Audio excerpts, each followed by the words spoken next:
प्रेम म्हणजे नक्की काय याची व्याख्या जो तो आपल्या परीने करत असतो, मात्र प्रेमामध्ये शेवटपर्यंत साथ देऊन आपल्या पतीसोबतच आपल्याला देखील मुखाग्नी मिळणे हेच असेल का प्रेम? अशीच एक मन हिलवून टाकणारी घटना पुणे जिल्ह्यातल्या जुन्नर तालुक्यात घडली. इथे 75 वर्षांच्या आपल्या पतीच्या निधनानंतर 74 वर्षे पत्नीला पतीचा विरह सहन न झाल्याने त्यांनी आपले प्राण सोडल्याची घटना घडली.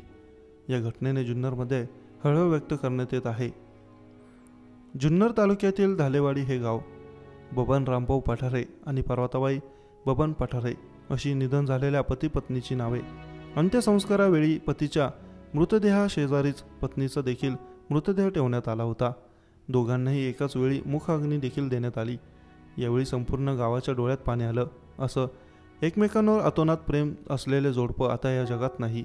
बबन आणि पार्वताबाई यांचे एकमेकांवर अतोनात प्रेम होते. आपले पती जेवल्याशिवाय कधीही जेवणाला हात लावला नाही. पार्वताबाई यांच्या मनामध्ये असलेल्या बबन यांच्या प्रेमाबद्दल वारंवार जाणीव होत होती.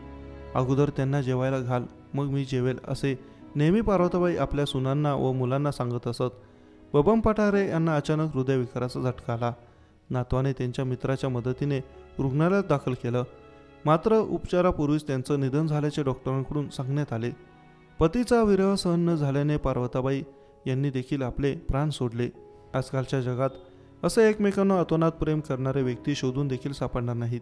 मात्र बबन आणि पार्वताबाई यांचे एकमेकांवर असलेले प्रेम यातूनच खऱ्या प्रेमाची जाणीव झाल्याशिवाय राहणार नाही. संपूर्ण गावाने त्यांना साश्रू नयनांनी निरोप दिला.